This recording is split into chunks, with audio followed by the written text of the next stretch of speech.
បនចូលឆ្នាំថ្មីអើយបនចូលឆ្នាំថ្មីសិរីមង្គល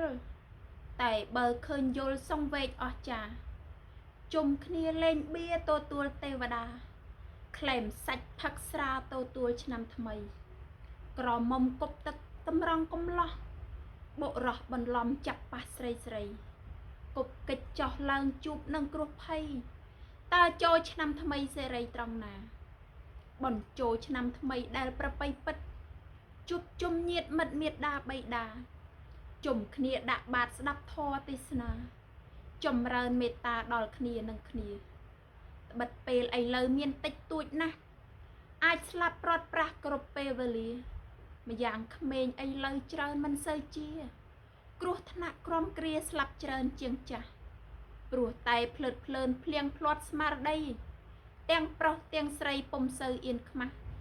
មិនស្ដាប់ម៉ែឪមិនគោរពចាស់ពូកែខ្លាំងណាស់ខាងអនាចារ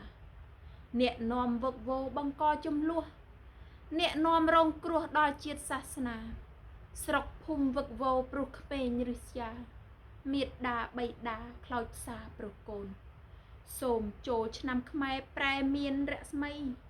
ទទួលសេរីកំបីសាបសូន្យជួបជុំសាច់ញាតិសង្គ្រោះបងប្អូនម៉ែឪជួបកូនសប្បាយដោយធម៌